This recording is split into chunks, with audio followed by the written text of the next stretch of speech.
sorry, final terminal grace plans is 2 weeks, couple weeks. Switching. Yeah, there we go.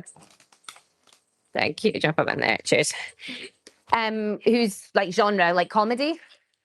Yeah, who's doing comedy? Theatre? Music? Music. What other genres are there? Like spoken word? Solo show? Cool. Any genres I'm missing? Musical theatre? No. Okay, so we're kind of more comedy theatre vibe. Yeah, fantastic. I'm just think we're doing last minute tech stuff to get this live stream, and then I'll dive into it. As I say, what we'll do is I've got this presentation. I'll kind of pause throughout so we can do questions about that specific moment. And then, but then I'm hoping that at the end, we can just kind of have a bit of a discussion, bit of a Q&A. Please feel free to ask me anything. Even though I'm being live streamed, I will be brutally honest and I will tell you whatever it is you're kind of needing to know. Cool. So can we scroll to the next screen, please, Katie? Of course. Thank you. I think actually, if memory serves me right, we might be scrolling 2 screens. Yeah, so scroll to the next one. So this is what we're going to cover today. What is the Edinburgh Fringe? Why you might want to do the Edinburgh Fringe? And then also how to do the Edinburgh Fringe. So I appreciate for some of you in the room, you're in it, you kind of are knowing how to do it, but I'll try and just cover some of the basics and then go into a bit more depth about what to do maybe when we're actually in Edinburgh. So if we can just scroll to 2 screens time, if that's okay. No, don't you worry. 1, and then the next one. Yeah. So what is the Fringe? Super. So a little history story for you. So the Edinburgh Fringe started in 1947. Basically, what happened was after the war, the UK government wanted to improve international relationships again. So they funded this festival called the Edinburgh International Festival. This was a curated festival. You were only allowed to perform if you were invited to perform.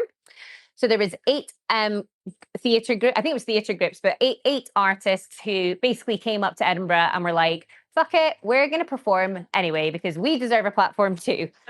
So they made their own platform and they set up their own venues and performed on the Fringe of the International Festival. Now that Fringe group grew and grew and grew over the years until eventually the artists were like, this is bigger than the International Festival now. We need help to kind of organize this thing. And that's how the Fringe Society were born. So that's who I work for, is the Edinburgh Festival Fringe Society. So the Edinburgh Fringe is an uncurated open access platform. It is anyone who wants to perform can. Each show is self-produced. I'm going to talk a little bit about that later. And just to give you an idea of the scale of the Fringe, last year there was 54,000 performances across the month. There was, I think, around about 3,500 shows. The Fringe lasts for 4 weeks, always happens in August. So yeah, it's one of the few places where when you're performing in a venue, there will literally be maybe minimum 5 shows happening in that venue at the same time, let alone across the city. So you're performing against thousands of other shows, which is exciting and also like shit scary as well to try and bring in audiences. We can go to the next slide. So yes, Edinburgh Festival Fringe Society. Who are we? What is it we do? So we exist to support all the participants that are coming to the Fringe. So primarily artists, and that's what my job is. I'm the artist development manager. So I only care about you guys. We then work with the venues as well. We support the industry that are coming to the Fringe, the media professionals, the audiences as well to help them navigate the Fringe, and also like local community groups too. So really, it's always a funny when people say to me, so what is the Fringe Society? I'm always like, it's an odd one because we don't own the Fringe, but we kind of run it, but we kind of don't because it's led by artists and we kind of help organize everything, but we also do we're kind of this funny little in between of these kind of 2 worlds. So we are there just to provide support mainly to allow the festival to happen and to kind of keep things organized and as safe for people as possible.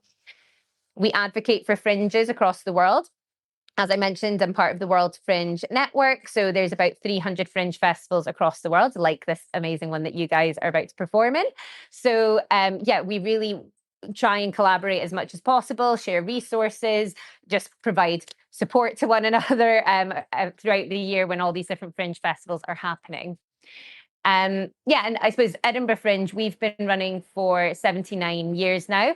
We are an example of like how Fringe festivals can grow, how they can be this great resource for artists too.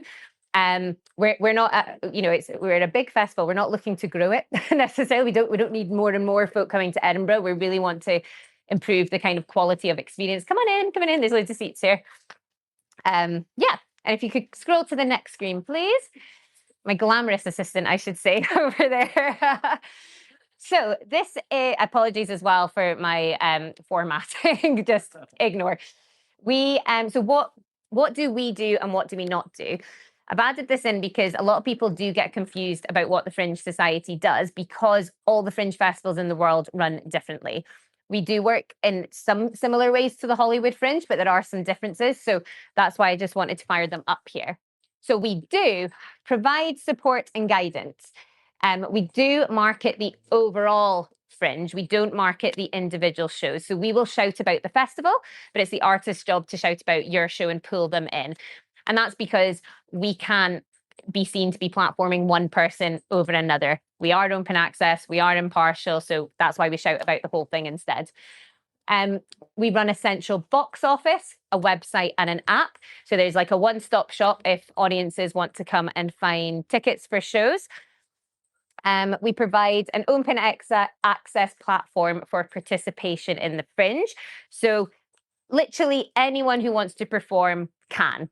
There's different ways that you can do that, but no one can say to you, you're not allowed to perform at the Fringe. There will be a way that you can perform at the Fringe if you want to, which is, yeah, very exciting. And yeah, we provide resources and services to all those different Fringe participants that I mentioned, artists, industry, media, etc. Now, what we don't do, we don't market your individual show. As I said, that is down to you to pull your audience in. We don't run the venues or get involved in your contracts. I'll talk specifically about venues later, but basically, if you book a venue, that's on you, and that's for you to understand your contract, what you're signing up for, what the money deal is that you're getting into. We can help you to understand it, help you find the venues, give you information, but it's kind of over to you guys. We do not assign accommodation. We have resources to help you find the accommodation, but again, over to you to kind of decide what you want to book and what money you want to pay for that. We do not produce any of the shows. Sadly, I have had my producer days, but we're not involved in that aspect of it. So that's all the creative stuff is down to the individual. As I said before, we don't curate the Fringe program. Anyone's allowed to be there. And we don't make the decisions for you. This is quite a good one because whilst we provide all this information and guidance, if you come to me and go, right, what venue should I perform at? I'm not going to tell you what you should do. That's not my job. It's for you to make an informed decision about your work where you think it's going to be best. My opinion is just an opinion. You know, for some people, I might be like, oh, this venue, I love this venue. Other people might hate the venue. It's the arts. It's all a little bit subjective. So that's why ultimately all the decisions are for you to make. And that's because there's no right or wrong decision. And that's really tricky sometimes to get your head around because there feels like there's a right way to do things. There's not. Like, if there was a right way to do things, I love my job, but I would quit it and I would sell that for millions and I would help everyone make millions because, you know, that would be the obvious thing to do. But there's not one way to do this. There's not a right or wrong answer. You have to just follow your gut and make that decision. Next slide, please. Just going to briefly mention street events. This is something that's really quite unique to Edinburgh Fringe. So if you've been before, there's the Royal Mile, which is the mile that leads up to the Edinburgh Castle. This is genuinely what it looks like for the whole month of August. It is bouncing. At this time of the year, so our office just now is on the mile. If I go to the office, I don't go to the office that much. I tend to work from home. But if I do decide to venture through, it's not like this when I'm trying to get to the office. It's quieter, but there's certainly that performer there is there all year round. They still have circle shows. busking is a huge thing in Edinburgh. It's kind of, a key part of what started it all. So the registration and how to get involved for street performers is different from what I'm going to talk about today. It's free. It's much more old-fashioned. It's literally you fill out a form, and then you turn up on the day that you want to perform. We gather in a circle. We put everyone's name in a hat. We pull out your name and go, "You're performing at 1 o'clock today." Great. So it's very old school. So I just wanted to mention that for context. I'm not talking about artists when like the sort of shows that we're going to go on and speak about. This is purely for street performers. Great. Next slide, please. A little, Fringe in numbers. This is not a brag by any means. This is just to try and communicate the scale of the festival because it is a beefy one. So last year we sold 2 million tickets across the Fringe. I think that was just through our box office because there are other box offices. We represented 62 countries on the stage. It is a super international festival, both with the artists, but with audiences as well. We registered 1,700 industry and over 1,000 media as well, who are here to review shows. Next slide, please. So I'm now going to talk about, what am I going to talk about? Why to do the Edinburgh Fringe. Next slide here. So I'm kind of split this into two reasons someone might choose to come to the Edinburgh Fringe. And I will talk more specifically about what's your why later. But I think first and foremost, the Fringe is a playground. It's a place where you can come and test out your work in front of audiences day in, day out for a month if you choose to come for the full run. It is a real testing ground for your work. Now, I brought a show when I was a university student back in 2017. I was the producer. There was 10 of us that, just 10 students, like a budding playwright and a stage manager. And I made my boyfriend do the tech, and we sort of cobbled together this team and put on a Fringe show of our own. And we did a 2-week run. The show on day 1, completely different from the show on day 14, because after the first couple of shows, we were like, oh God, that joke does not land. We need to change that, or that, like the way that we've done that, scene change is just scrappy. And you literally experiment and try it and change it your way through your run. And that is what one of the best things are about it. It's also a great way to start understanding your audience. As I say, it's an international crowd. Some days you might, particularly we do some sort of discount days, you'll get a real Scottish audience in on those days because they're just, hanging about on the skirts waiting for the discounts. They can just hop over on the train, go and see a show and leave again. You test it out maybe in front of the Scottish audience and it lands and they get your humor. And then another day you get a tour bus full of, I don't know, European audience members and it doesn't land. And it's like, oh crap. So you're kind of constantly kept on your toes to test and try and experiment with your work. It's a playground in the sense, particularly for your marketing to understand, it's that kind of training ground to sort of see what works, what doesn't work, both for your own show, but also for other shows. I often say to people, if you're looking to understand marketing, no matter what industry you're in, walk down the Royal Mile during August. Take a walk. I was going to say it'll take you 10 minutes. It won't. It'll probably take you about an hour because there's so much going on. Walk down there. What catches your eye? What interactions with people are working and why is it working? It's a really great place to interrogate that, like what's landing and what's not and why, what's catching my eye and what's not catching my eye. Next slide, please. Why you might come to the Fringe as well is that it is a springboard for your career. So it is a place where lots of successful people in the industry now have emerged. I did have a slide on this before, but it was a lot of UK references, and I was like, I don't know if these will translate, but some of the bigger names I think have translated are Phoebe Waller-Bridge. She brought Fleabag up to the Fringe, her one-woman show, and that obviously turned into a TV series, and she's gone on to be this huge sort of screenwriter as well. Richard Gadd is someone who's emerged sort of in the limelight in recent years. He's got his Half Man, Half Bull up at the minute, but it was also Baby Reindeer. That was his kind of Fringe show that took off. Six the musical as well. That came from the Edinburgh Fringe. Rob Madge, My Son's a Queer, like lots of different things. So it is really that place where those sort of experiences can happen. Now, unfortunately, they don't happen overnight. Even with likes of particularly Richard Gadd, he came to the Fringe for years. It was years worth of building up relationships and connections, and I think that was maybe his fourth show that he was bringing to Edinburgh, the baby reindeer one. And there was one before that kind of had put him in the spotlight for the industry, and that was Baby Reindeer. Then took off for the sort of TV work. But yeah, there are those professional opportunities when you come to Edinburgh. If you are like, yeah, this is sort of what I want to do career wise, and I need to start building connections and networking, it is a great place to at least start doing that work.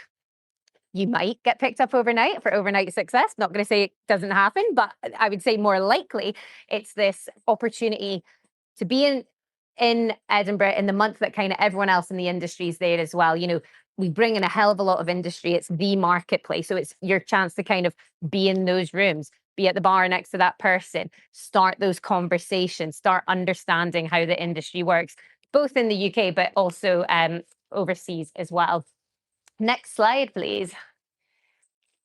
So this is just to sort of explain that point a bit more. What is the reach of the Fringe? So yeah, there are 300 Fringe festivals across the world now, and more being born. As I was discovering at the World Fringe Congress, there's more starting up. We presented, we think we've presented, I did the maths on this with a colleague, so it's not like in our official stats, but over 35,000 shows since 2015. Yeah, like the social media impressions, that's again just to relay the kind of international reach that we have. It is sort of on the map for a lot of people, which is really cool. Lots of media coverage, and we do lots of partnerships with kind of local initiatives and universities as well. It's quite funny. Sometimes I find in the UK, if I say to people, if they're like, "Oh, where do you work?" and I'm like, "Oh, have you heard of the Edinburgh Fringe?" They're like, "Yeah, maybe, I don't know, maybe." Being over here, being like in like other sort of trips that I've gone on, I'm like, "Oh, I work for the Edinburgh Fringe," and it's like, so it is, I think, almost more internationally, really, really known and has a big reputation. So, yeah, that's this one. Let's go on to the next page. Cool. So I'm going to talk about how to do the Edinburgh Fringe. Yeah, keep scrolling. Here we go. So two groups I'm going to talk about: artists and industry professionals. Artists, that means anyone who's involved in a show. So that could be your writer, the performer, the producer, anyone who's involved in your show. We consider you as an artist. It's not just the performer. And then your industry professionals are basically anyone who's coming to look at your show or to like offer an opportunity for your show. So that could be, it could still be a producer of like a production company. It could be a venue programmer, a festival, anyone who's kind of coming to offer something and offer work. So let's scroll to, I think, scroll to, yeah, next one. Great, pause there. This is my YouTube channel. No, this this is my colleague Martha and I. We've got a series of events up on YouTube. So if you manage to get through this presentation today and you're not sick of my voice, then these videos do go into a little bit more detail about the different topics. It's interspersed with Martha, who has a lovely English accent. So do take a listen, even if it's just for her. But I'm going to do a bit of a whistle-stop tour of that today. So let's go to the next one. Yeah. So the artist journey, these are the key things I'm going to speak about. It's really tricky. My team and I really try every year. We're like, we need a step-by-step guide of step one. What is it you need to do? Step two. It doesn't work because there's no like one way to do the Fringe. So this is kind of my way to that I would suggest that you do the Fringe.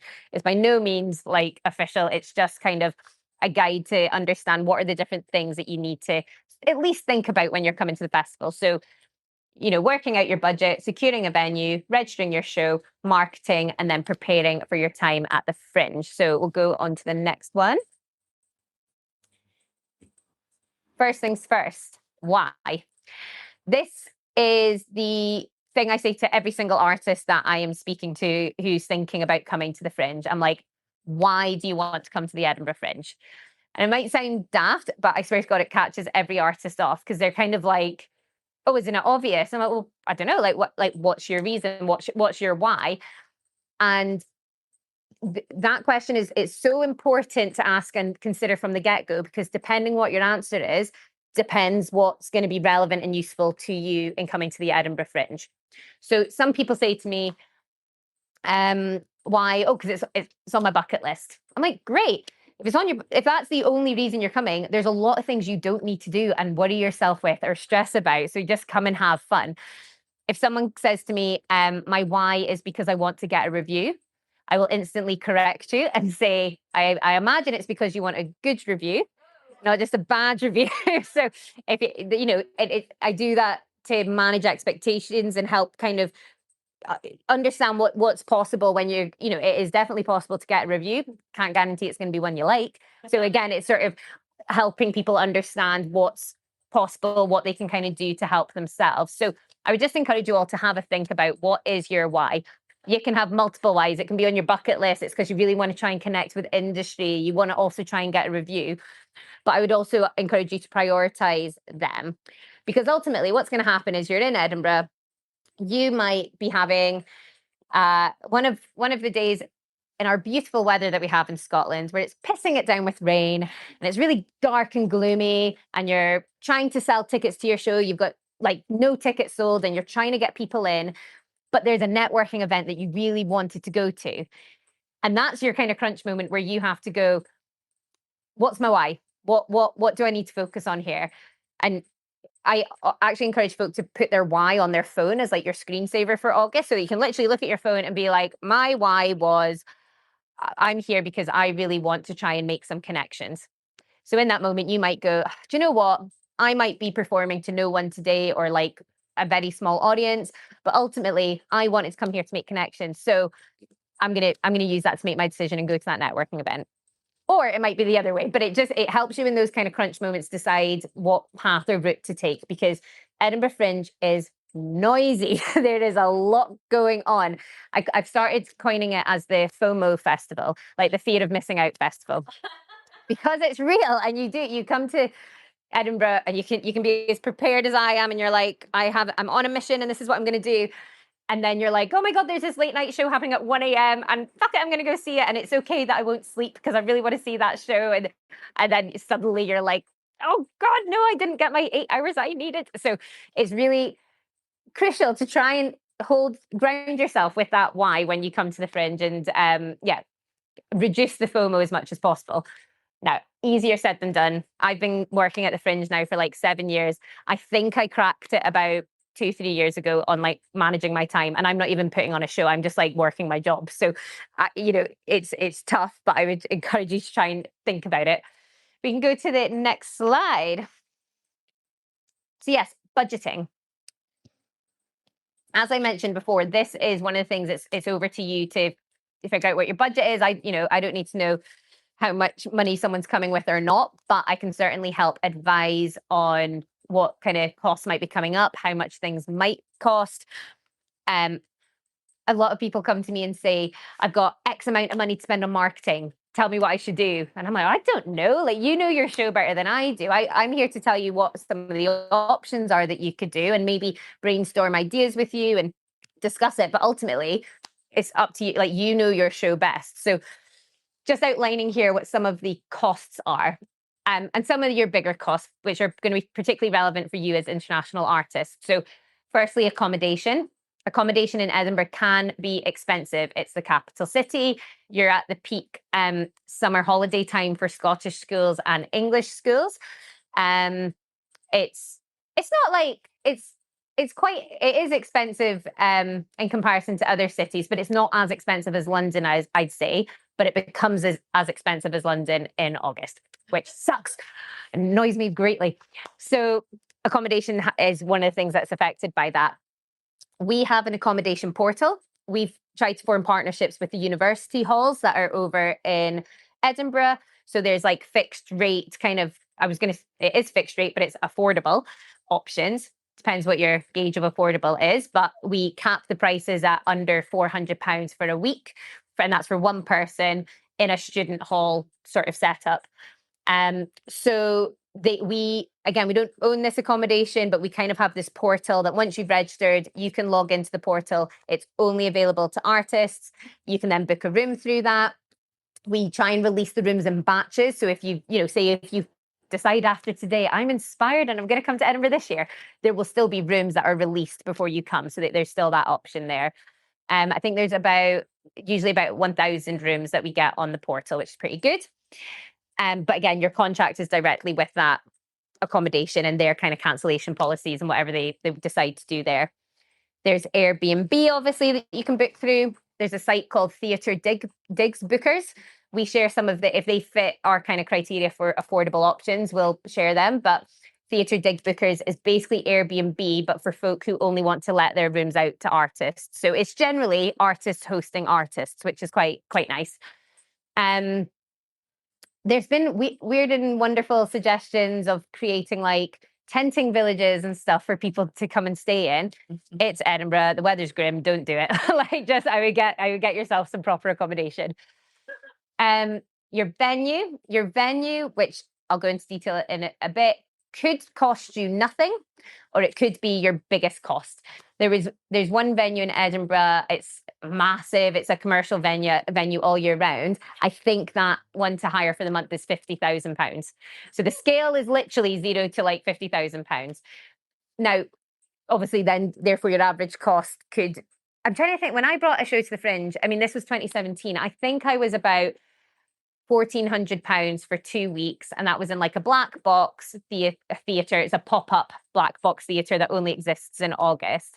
And yeah, but it's really tricky because there's so many variables to it. Depends how long you're coming for. Depends how many shows. Some people do a show on, a show off. Depends the capacity, what the tech requirements are. Like, really varies. But I'll talk about that more in a bit. Your travel. I cannot help with that. It's just the travel is what it is. Then have a registration fee. That's your fee that you would pay to the Fringe Society in order to have that central box office, and be part of the website and the app as well. Then it's over to you. What's your production costs? How much does it cost to put on your show? Do you need to buy some stuff when you're in Edinburgh? Your marketing, again, I've seen £0 marketing campaigns. I've heard into the thousands, tens of thousands on marketing. It varies. We'll talk about it properly. Licensing and insurance. You will have to get performer liability insurance in order to perform, but we have a partnership with them so that it's easy. We basically contact you and say, have you got this yet? And then you sort it out. Music licensing as well. This is also, two things. My brain is like popping with thoughts.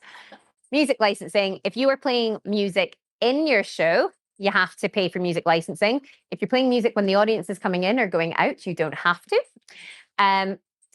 Something to think about if you're coming to Edinburgh and you've got music in your show, it will be really cheap, easy to get the music licensing because of our partnership. If one of your ambitions is to tour your show, it might not be as easy to get those licenses on tour. I saw there's shows sometimes with a lot of Disney music, easy for Edinburgh, not so easy as soon as you take that on the road, or if you have like a film score or something. So something to think about as you're kind of developing your work. And then contingency, obviously. What if your umbrella breaks because of the wind in Edinburgh? You need to have a little bit of cash for that. Income, thinking about, how are you going to pay for this? Firstly, what money do you have already that you're wanting to put towards it? If any. I didn't have any money to put towards my show. We had to purely fundraise for it. So thinking, is that something you've got money you want to put towards it? What's your potential ticket revenue? I would always aim low. We have I think we advise you to work on a 30% basis, like as though you're going to sell 30% of your tickets, just to kind of give yourself an idea. But you also need to think about concession prices. If you're doing concessions, are you doing 2 for 1 days? I wouldn't count on your ticket revenue as being your moneymaker, basically, is my point. That I think of that as your like kind of little added bonus. Fundraising. I like an old-fashioned raffle, but we also have a partnership with like Crowdfunder. lots of people use that kind of crowdfunding platform to raise funds for the Fringe. We also, if you're doing a crowdfunder, promote it on our website as well to try and encourage folk to support you. Sponsorship. I think this is something that not everyone thinks about, but maybe your show is exploring a particular theme. You could see if you could get some sort of sponsorship, whether that's cash or whether that's like in kind in marketing or a shout out on someone's newsletter on the basis you put their logo on your flyers or your marketing material, whatever that might be. And then formal funding routes. Now, this is probably the worst one for everyone. I don't know if there are any formal funding routes. Yeah, like sometimes there is, sometimes there's not. In Scotland, there basically is no formal funding routes for Scotland-based artists, other than sort of we run like a showcase, but there's not like a sort of open pot that everyone can go for through our Arts Council, who are our kind of funding body. But do think about, is there local pots of money that you can apply for? Is there somewhere in your kind of local town or an arts centre or a local government that can kind of help support you in coming across? For the last 2 years, we've done a fund called the Keep It Fringe Fund, it was started by Phoebe Waller-Bridge, who was our president. She basically gave us a wad of cash and was like, I want this to go directly to the artists. I don't want them to have to do any reporting. And we were like, wait, they have to do a little. we need like three. I think we've got it down to a 3-question report. And she was like, that's what I want to do with this money. So we divvied that up over 2 years to try and like help the fund go out to people. We then used that to get a Keep It Fringe US fund last year, and I think the year before. It was a smaller pot, but we still did it. All that money's dried up. We are at the moment where we're trying to find our own sponsors for this, donors, investors, that sort of thing. But I say this to say it's worth, if you're coming to Edinburgh, keeping an eye on our newsletter and stuff, and kind of knowing that in the background we are trying to get more funding into the artist's pocket. Next slide, please. So finding a venue, I've alluded to this a couple of times, so I will actually go into it now. It is your job to find a venue, but we have some resources to help you. We've got our venue search tool, so you can go onto our website and be like, I kind of want a 30 capacity venue. It needs to be wheelchair accessible, which is tricky in Edinburgh, I will admit, and kind of put in some search filters and it'll bring up venues that are relevant or maybe applicable to you. Really, though, it is just a case of doing your research. If you've never been to Edinburgh, if you've never been to Edinburgh before, I would advise using our venue search tool. We've got an extensive guide which has photos and descriptions, which is very useful. We run an event every year, usually in December and or January, called Finding a Venue, I think, where we invite venue programmers to talk about their venues and how you get involved in their program. So that's kind of the structure of it. We're Edinburgh Fringe. We don't own the venues. There's then venue operators. They run the venues. They run their own programs. For some of these venues, there's a seat up at the front here if you want. Run here. These venue programs, programmers, sorry. Some of the venues you will apply for and put in an application, and they have a curated program for their venue. Some of them, it's just more of a case of, can I book that venue, please, at this time? Yep, cool. Here's the money. Great. You keep all the tickets. Some might do a bit of a box office split, but then there are those free venues that I mentioned earlier. So you can sign up for the free Fringe, who's a venue operator. They have lots of spaces across the city. You basically tell them how long you're here for, what your show is, and they will allocate you a space. So you kind of have less control in that one over what, your eventual space ends up like. But the deal is it costs £0. You then get your sort of ticket sales, or people will do like pay what you can on the door. That goes straight into your pocket. So that is a sort of lower risk way in terms of financially way to access the Fringe. If in the situation that no one gave you a venue, free Fringe was booked up, all the sort of curated venues were booked up, you could set up your own venue. Now, we have registered, I've been to a show before, it was in someone's garden. I've been to a show where it was under a tree, and we helped them register the tree as a venue, or the lamppost, or, whatever quirky space it is. My sister is bringing a show to the Fringe this year just for one night. She couldn't find a venue, partly because it was just one night. It wasn't as of interest to the venues to book her.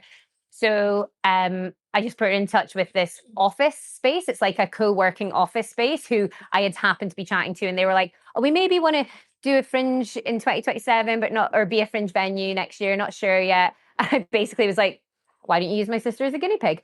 So she's chatted with them, did a venue visit, and they've set up a deal, and that's where she's going to perform. So there's kind of lots of different ways. Like, as I say, no one can say no to you coming to the Fringe. So we've got yeah, lots of options to help you out. Time slot is a question that everyone asks me. What time should I perform? There is no golden rule, other than if you're doing a children's show, don't be a 9 p.m. slot. Just, you want to be a family friendly time. Otherwise, it is a little bit like anything goes. There was a show a couple of years ago, this big theater production. They were getting lots of funding. It was like really slick production that was ready to tour. And they had a 4 p.m. time slot in the venue, which they were like, that's the perfect time slot. This is great. It fell through at the last minute, just basically like the capabilities of the venue, it changed, so they couldn't put on the show anymore. The only venue they could find was at 10:30 in the morning. And they came to me and they were like, "Sorry, we're going to have to pull out. Like, we can't do that show at 10:30 in the morning." And I was like, "Well, you can. Like, why don't you try?" So they basically did it. And it was hugely successful because they got so many industry through the door, because the industry weren't seeing anything else at 10:30 in the morning. So they really made it work for them. So I say that just to be like, we're all creatives.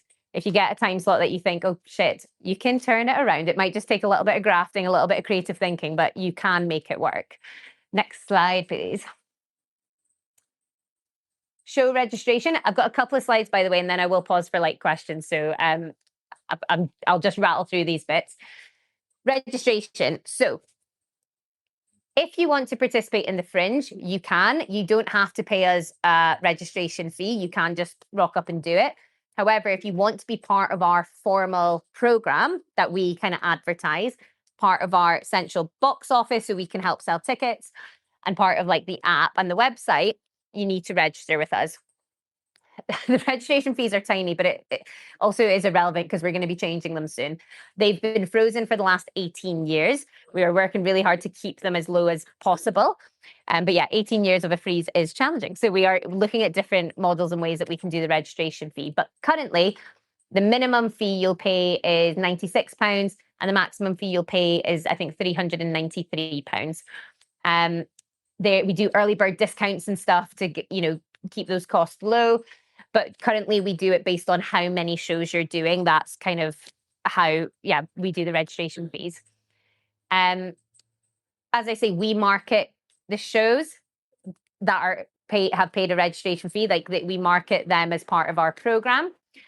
Through this, you also get access to all our services that like I run. So this sort of like advice support, Fringe Central, which I'll mention in a bit, events and whatnot. I will say all of that is, particularly the one-to-one advice and meetings that we do, totally available to you without registering. Like we don't sort of check if you're a registered show for that. Like, I am happy to talk to literally anyone about bringing a show to the Fringe. The only thing I can't give you is contact details.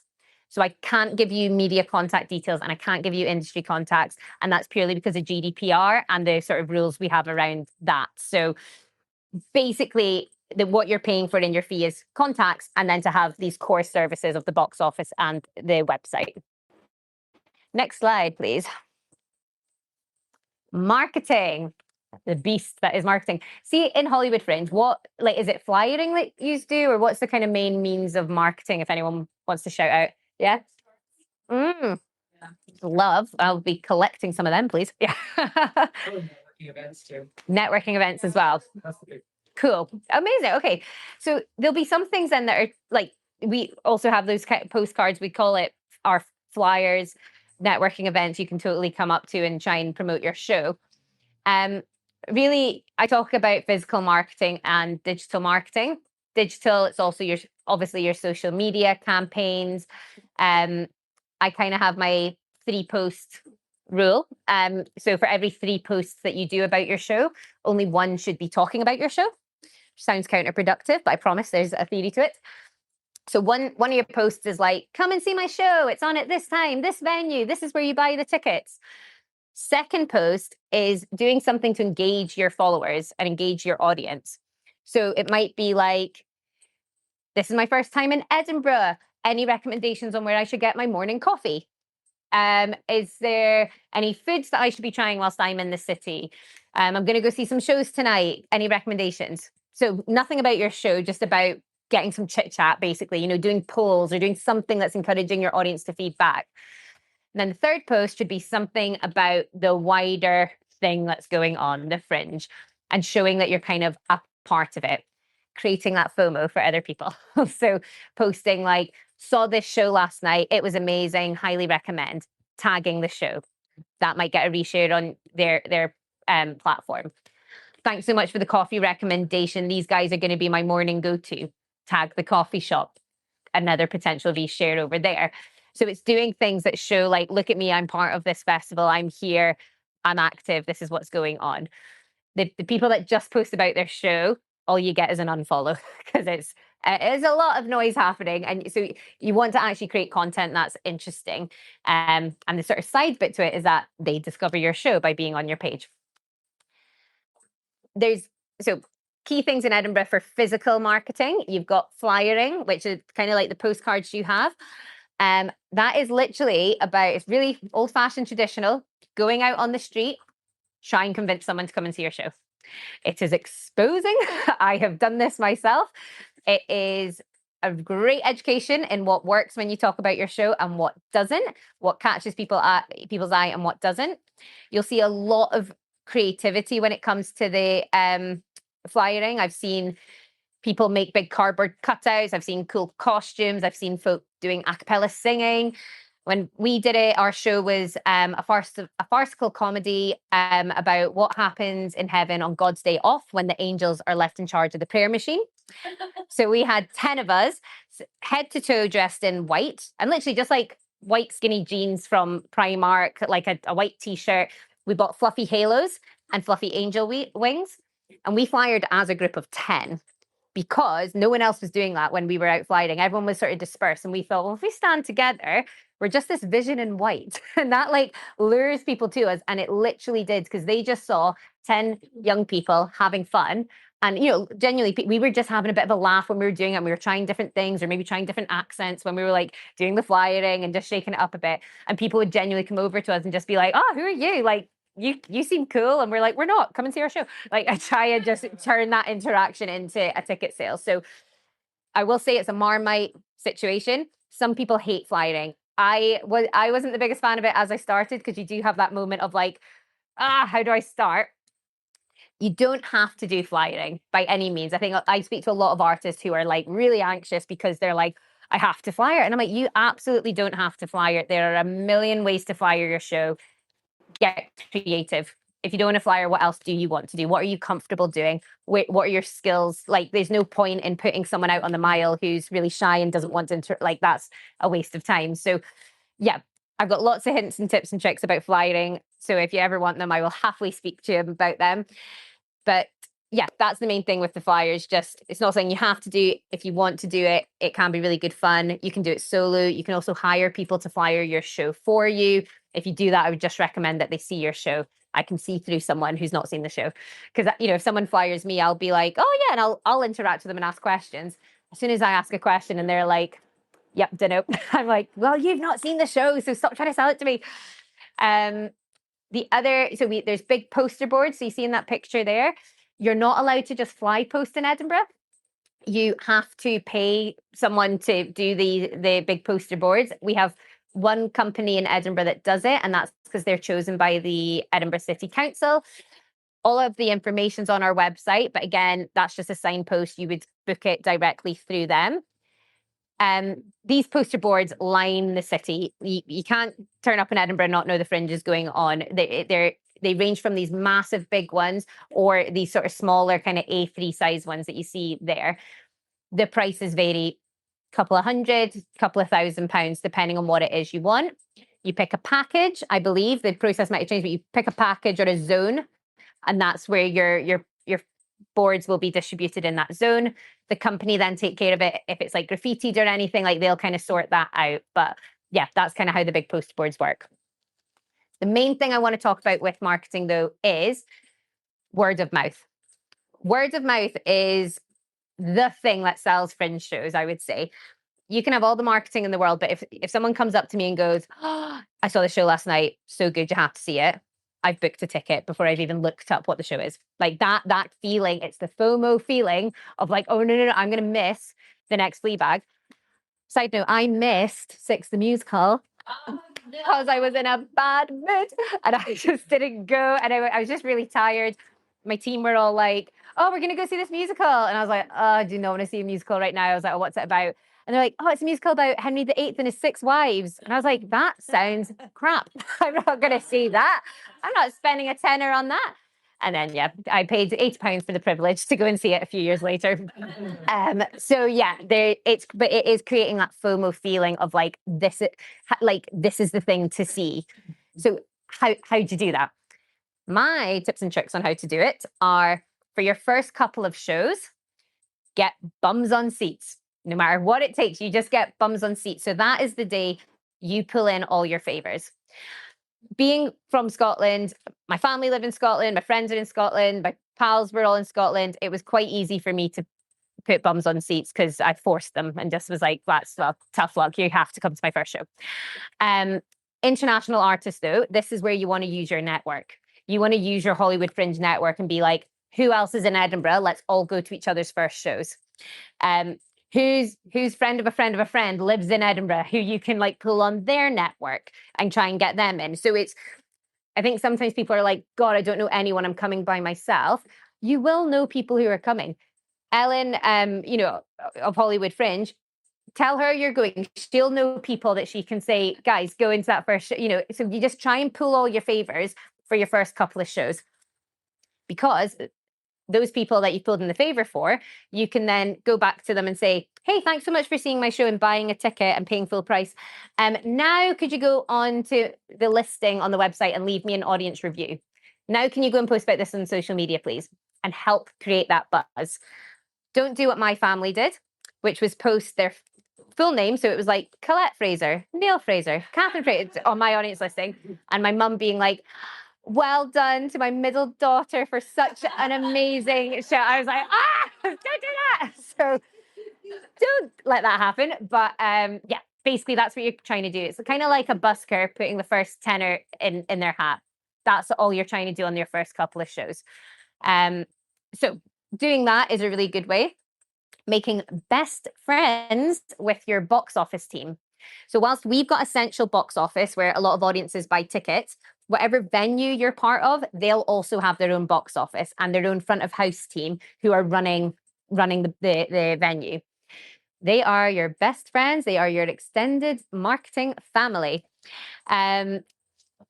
It's a Fringe. Things sometimes go wrong. It's sometimes someone's first time teching a show. It can be a bit scrappy. It can get a bit frustrating if you're in a venue and you're a bit stressed and it's not going right. And, you might not feel like you want to be their best friend, is the point that I'm making. I think it goes a long way to lead with kindness in these moments, because ultimately they are the ones selling your show. I'll finish work, I'll run to the nearest like venue box office and I'll be like, "I want to go see something funny. Like, I need a laugh after my day. What should I go and see?" And they will tell me what shows I should go and see and what shows I should not go and see. And that's often not necessarily based on the shows they've seen. It's based on the artist they've interacted with and who they want to support and who they want to kind of platform. So if you can go that extra mile and have a little bit of patience, a little bit of kindness when you're dealing with these venue staff who are, trying to pull it all together at the last minute as well, it can go a long way. It's even just being the friendly person who goes up and says, "How's your day going? Like, how's it been? You were on day 2. How's the text gone?" And just having those interactions with them, because ultimately someone comes looking for a recommendation, they are allowed to recommend your show. I'm not. I have to be really impartial and really like, all of the shows are my favorites. The venues don't have to do that. So it's worth your while getting to know your team that are around you. And yeah, just sort of having that support for one another. Next slide, please. preparing for your time at the Fringe. This is something that people really forget to do. We focus so much on the admin, so much on the show, getting everything ready, that you forget, what am I going to eat? How am I going to look after myself? How am I getting from my accommodation to, Edinburgh each day or to the venue? Like, what's the kind of actual practical bits going to look like on the ground? What apps do I maybe need to download? I was just talking to a producer today who's coming over to the Fringe for the first time this year, the Edinburgh Fringe, and she said to me, she was like, "Oh, I hear there's like a meal deal at a Tesco," and I was like, "Oh yeah, there is," and it's like £3.95 for a meal deal where you get a sandwich, a snack, and a drink, but you have to have a Tesco Club card. So there's that sort of like insider knowledge. That's where I'm like, come and speak to us because we can be like, here's some little tips and tricks and things that you need to do. We're not sponsored by Tesco, by the way. There are other supermarkets available. So yeah, thinking about that practicality on the ground, what does that look like? Even things like just making sure you know where like the nearest pharmacy is, maybe where the nearest hospital is if you need that. Those sort of like just practical things that you need to know getting around a new city. Rest and recharge. How are you like taking a pause and looking after yourself? As I say, Edinburgh Fringe is the FOMO capital of the festival landscape. How are you going to really take care and make sure you tap out and have those moments to recharge your battery? For me, coming through, so I live in Glasgow, so I move through to Edinburgh every year. So I'm kind of in the same situation as you will be. I'm renting a room. I am renting it from my friend, so it's a little bit more comfortable, but I am renting it. I don't have all my stuff that I need and I want. I don't have my dog. I've got like a limited selection of Tupperware, not my full selection. So it's for me, the prep that I need to do is food prep in advance, because we are working all the time. So how am I going to eat and make sure I'm not just buying junk food when I'm out? I know from years of experience that I need 8 hours sleep. Otherwise, I'm not a nice person and there's no point in me going to work. Yeah. So I have to set myself a rule of no shows past midnight. Because if I go to a show that runs past midnight, I am not getting up when I need to come to work the next day. So that's just a boundary I have had to set. Don't get me wrong, I break that rule quite a lot and I'll be like, it's fine, I can do a late start tomorrow. But generally speaking, I really stick to my rules. So just thinking about what are those things for you that'll help you look after yourself. We have a partnership with a mental health and wellbeing charity called Health in Mind. They have worked with us for the last 4 years now and are just the loveliest people in the world. And they, from the end of May, offer free one-to-one like wellbeing check-ins essentially with artists. So any of you that are coming this year, like as of now, basically you can email them and just have a Zoom call with them, have a check-in, which I'd recommend you do because it basically means you've got another friendly face. You've got me and then you've got them as your 2 friendly faces of the Fringe. Then during August, they'll be there in person. So you can book appointments again with them throughout the month. You could book yourself a check-in every week if you wanted to, so you've got that in the diary. You've got at least an hour a week where you're going to just talk to someone who's not involved in your show. You can talk to them about the Fringe if you want to, but they can be there to talk about anything. You might be a bit homesick or you might be feeling a bit lonely or something. So they're there just to talk about whatever you want. And whilst we signpost you to them, we don't get any data on who's using the service or when or why, so it's completely private. You can also do online sessions with them during the month as well if you want, and there's no cap to how many sessions you can have with them. So that's why I encourage people, book ahead, and if you feel like you don't want it's day before and you're like, I don't need that, cancel it, that's fine. But having them in the diary for yourself is a good proactive way to know that you're looking after yourself.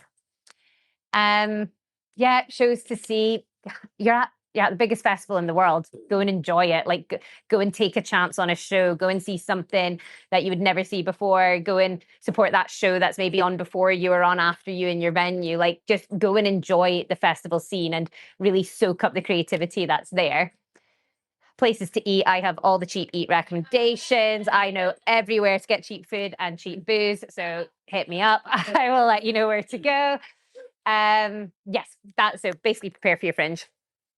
Final thing before I pause for questions on the next slide is we have this building this year. Oh, please go to the next one. Thank you. There we go. We have this building this year called Fringe Central, which is really exciting. So every August anyway, we have a participant hub called Fringe Central, but we just rent it for the month and then move out. And it's a pain in the arse, to be honest with you. So we finally got funding a couple of years ago to take over this building in Edinburgh, right bang in the middle of everything. It's kind of between the Royal Mile and this area called George Square, where a lot of like the like circus tents and there's like food trucks and bars and stuff. So we're right in the middle of that. This is your home away from home during August. This is the place that you come to relax, reset, charge your phone without having to buy a coffee, use the Wi-Fi, people take naps. And I have the fun job sometimes of being like, are they dead or alive? They're alive, it's fine. They're just having that. This is where, well, this year all the teams will be based there, but my team in particular are there. We are on hand for the whole month if you need anything. If you want to, if you're like about to go flyer and you're like, oh, I'm feeling nervous and you need a pep talk, come to my office. I will give you that pep talk to be like, go on, you can do this. If you are having, I don't know, if you're kind of like, oh, the show's going really well, I actually want to understand the industry side more, you need a bit of advice, I can talk to you. If you want advice on your media or your marketing or your sort of touring ambitions and next steps, like kind of whatever you need, come and speak to us. And if I'm not the person who knows it or my team aren't, we'll signpost you to the right person. If you're having an issue with your venue, we can also provide a sort of impartial moderation service as well and kind of guide you through that process. If there's just, even if it doesn't even need to be as formal as that, even if you're just like, oh, there's this situation going on, I just don't quite know how to navigate it, we can be there to give you that impartial advice and support on maybe what you can try for your next steps. This is where we will run our networking events, our panel discussions. There's a program of free events that we run all throughout the month. We also have sessions that are just like a solo artist get together, international get together, disabled artist meetup. And they're literally places where you don't have to network and you can just come and be like, oh my God, how's it going? And just like meet other people who are in the same boat as you as well. As the program this year, I think we've got about 40 events happening, all completely free. And one of the key things, as I've sort of alluded to a few times, is you can book in a one-to-one meeting with myself and my team. It's me, Martha, and Millie. I really am gutted that my name doesn't begin with an M. My middle name is Marie, so I was kind of alluding to maybe we do Marie, Martha, and Millie.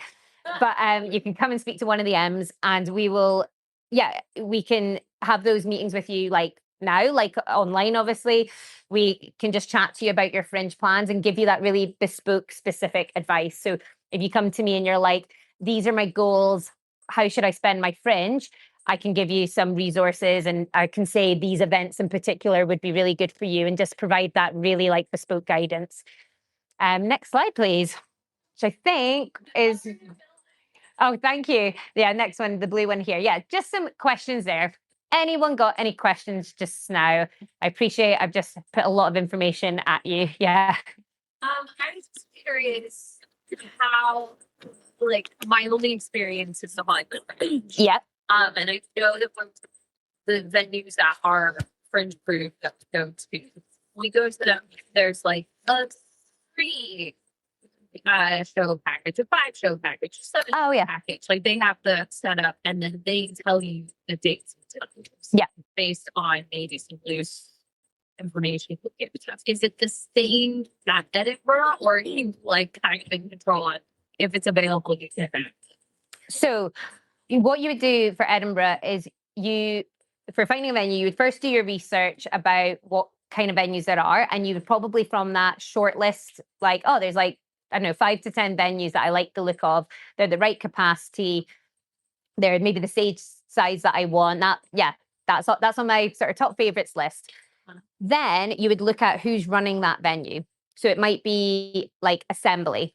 They're a venue operator. It might be the Space UK. We've got a Greenside as well. So there's lots of different venues, basically. You then go onto their website and follow whatever their process is. So you could end up emailing lots of different venues about their spaces, which is a bit annoying. Like there's not that sort of one stop and then it disperses, but it might be that you do an application form for Assembly. They're mostly across the board asking for the same information, but it's going to be like, what's your show? What dates are you looking for? What the show is about, a bit of like target audience and whatnot. and then they kind of will run whatever their selection process is. Okay. You might be in the situation where you're like, I've got 3 offers. Who do I go with? And that's for you to kind of pick. But you can obviously chat to us about that and we can help you navigate it. You might be in the position where none of the venues have taken you on board and you're like, okay, I need to go back to the drawing board and do that research again. So yes. Yeah. Yeah, so that's kind of how it works. And that's where it's tricky. Like I've not come across someone who's not ever got a venue, like who's just been, because even like, as I say with my sister, we got her a venue at the end of the day, like managed to put her in touch with someone. So there'll always be a way. It's just you might not get your top pick, essentially. Right.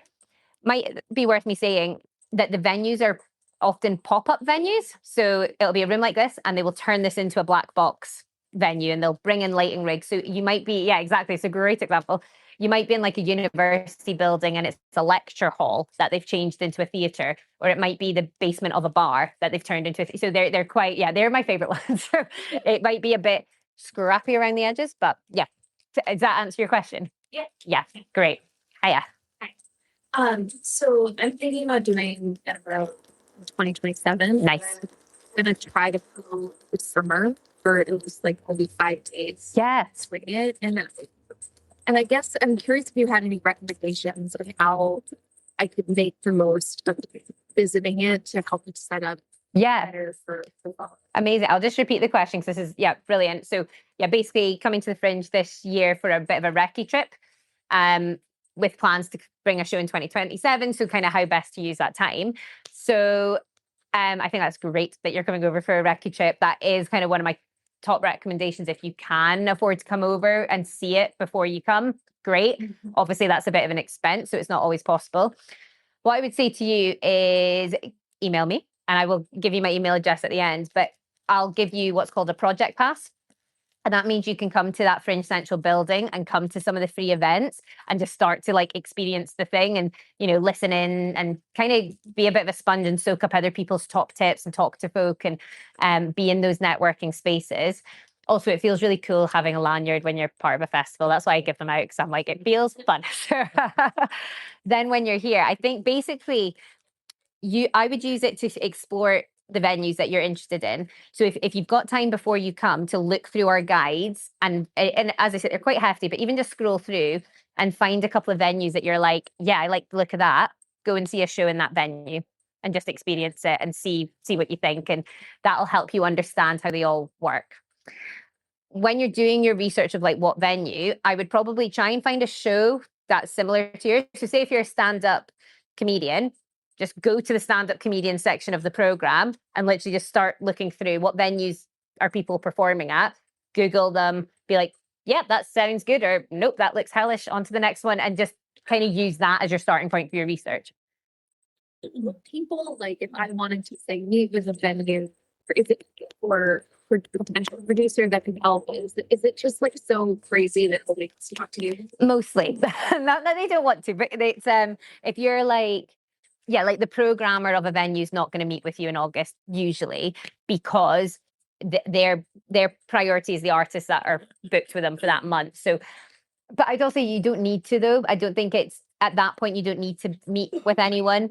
Even before you apply to venue, you don't even have to have spoken to them before. So don't worry about trying to set up meetings. I would worry about going to see shows in the venues and understanding the space, because there might also be a venue that you find and you're like, oh my God, I love it. And then you go to it and you're like, oh, I'm a musical theatre show. This venue doesn't do musical theatre that much. It wouldn't make sense for you to apply to that venue then. So it also will help you get an understanding of these venues. So then when you do that application, or you do reach out to them post Fringe to set up an online call, or email them with some questions, you're coming from an informed place. Okay. Yes. The past you were telling her for all the events on the Fringe Central. Yes. The teams that are already registered, can they go to the events? Or Yeah. Can I get passes as well? Yes. Great question. So yeah, if you're doing a show and you're registered, you will get an artist pass from us, but also from your venue. So yeah, artist pass with us, you can come to any and all events. And artist pass with your venue usually means, don't want to speak on behalf of the venues, but usually means you can see shows for free in that venue. I mean, the Paradise Green. Yes. So if there's a show on in Paradise Green that hasn't sold out, you basically just get stand there, and then the front of house staff will be like, yeah, go in. You can go in and fill the seats. And that's a really great way to get people to come and see your show on like your first date. You could go and say to all the other shows in your venue, my show's on tonight. Do you want to come and see mine for free? And I'll come and see yours to kind of give that support and boost those numbers on the first couple of shows. Yeah. Great. Yes. Hiya. Hi. I was wondering if you have any insight into like what the productions do when they have to store things in the city between performances. Excellent question. That reminds me to say, when it comes to venues, don't assume anything. Don't assume it's got a backstage area. Don't assume it comes with a chair. If it doesn't say it comes with it, it does not come with it. So make no assumptions when you book that venue. Yes, storage is tricky. Really, really tricky in Edinburgh. If you have big set, you have to negotiate that with your venue before you book it, and be really clear on what's included and what's not. When I brought a show, I think it was like a square meter of like storage, so it was like enough for me to stand in, and I was like, that's not helpful. So it's really limited in storage space. So yeah, priority is understand with your venue what the offers are. They might have options for you to be able to rent more storage potentially. There's no central place that, like, we don't run any storage, for example. So the other option I would say is to speak with your accommodation, but then you might have to be carting stuff back and forth every day. But start with your venue, speak with them, because if they don't have anything, they will know who does and who's kind of near and close by to them. But just make it a one-person show with a hat. So, no. Yeah, great. Just do that, and then you'll be absolutely fine. Fabulous. Hello. I have a specific question about fundraising. Yeah. Other people typically get to be crowdfunding platform spoke about, and we saw that. Do you need a UK bank account to do that?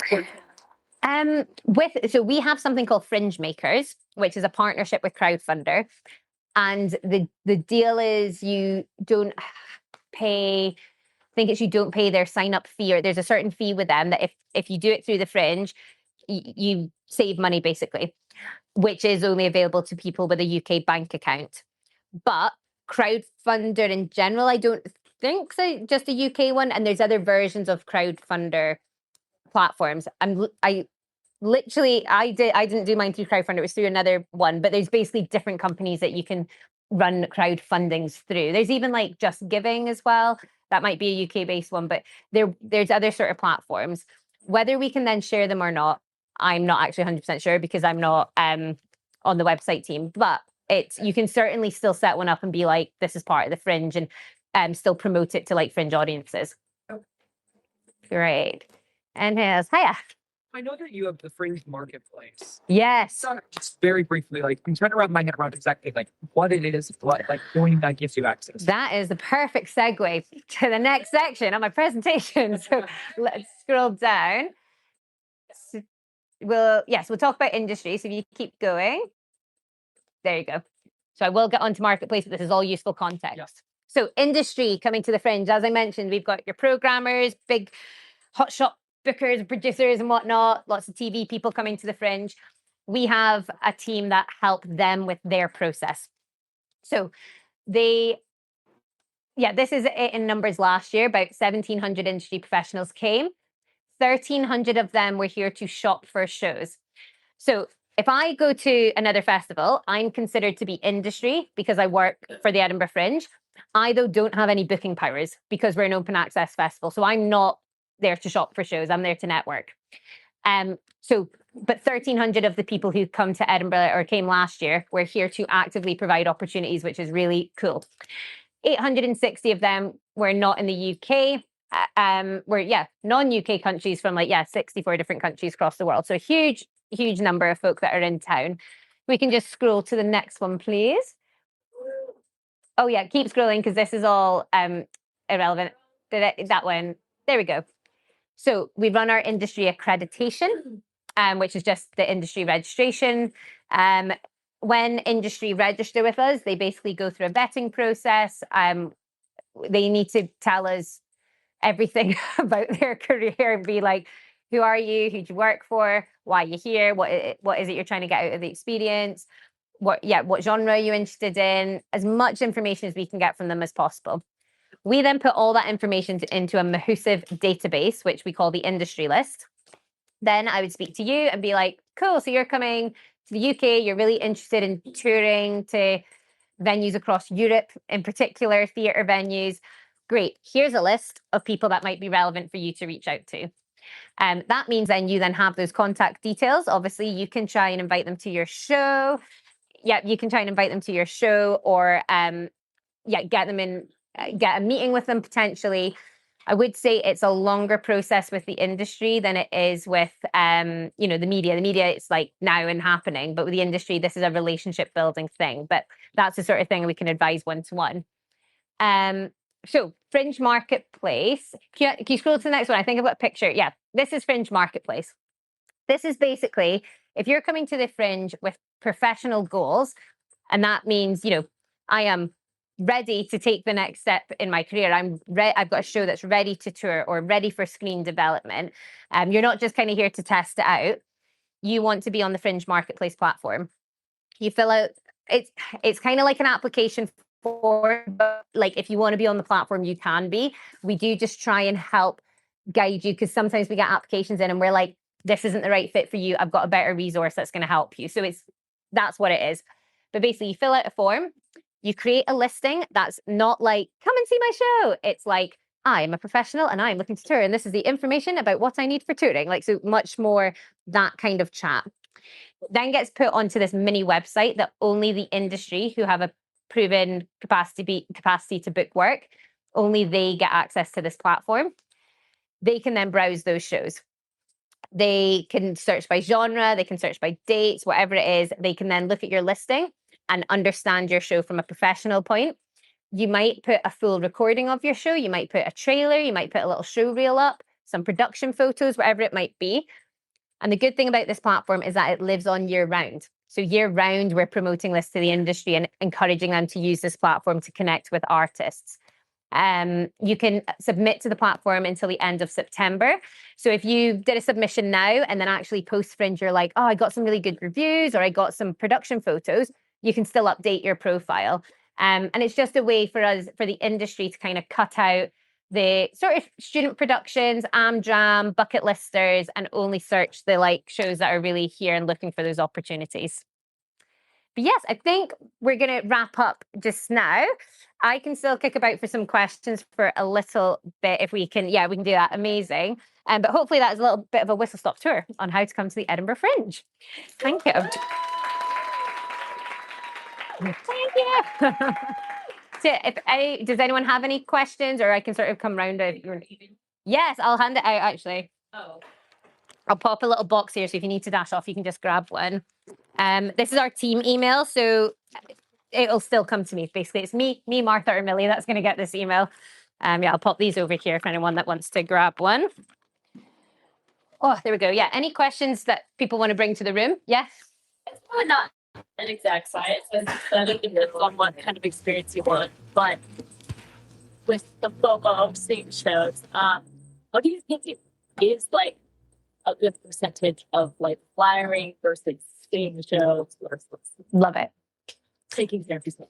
I would say when it comes to marketing your show, it's quality over quantity. It's not about being out for 8 hours a day flyering. That's not useful.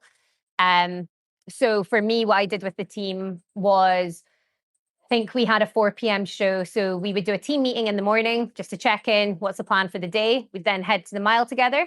We do 10 minutes of bad flyering to get out our system. So we do 10 minutes of come and see my show, come and see my show, come and see my show.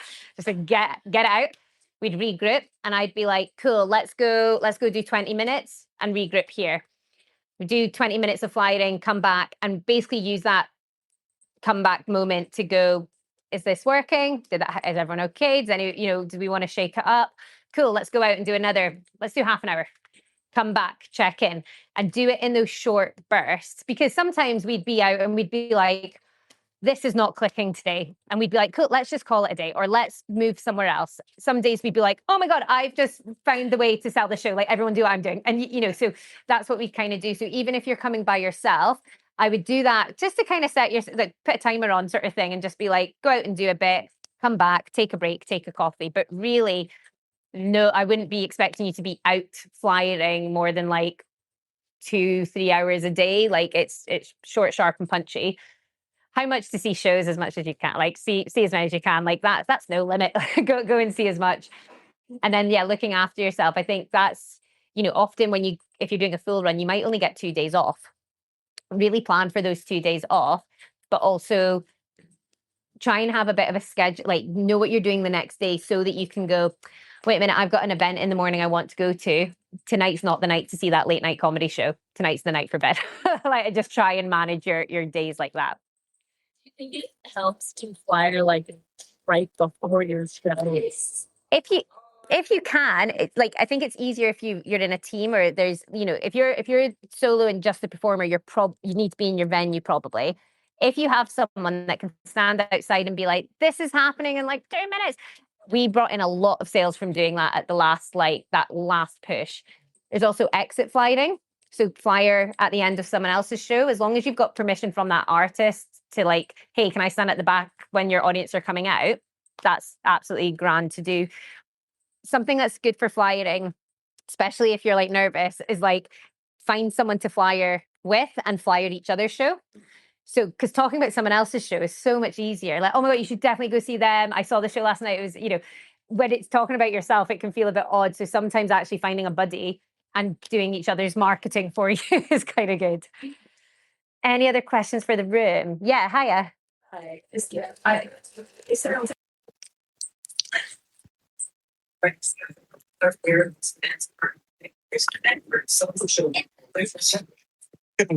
Yes. We've got a PDF online of the program. We push it out to our newsletter. So it's something on our Artlist newsletter you can get on the website. You'll know about it. Speak to me, I'll tell you about it. On Instagram, we have our Instagram page. We can then do some good new things. I got a channel, like a specific channel that they get to. It's only for like artists to sign up to. That they're constantly shouting about. So I could, you know, try to sign up now. So we could basically try multiple ways to tell people about shows. You can then get the information anyway. So yeah, the only thing we don't do for the Fringe Central program is print in person. Right. Any other questions for the program? Yeah. Great. Well, thank you so much. It's been really lovely.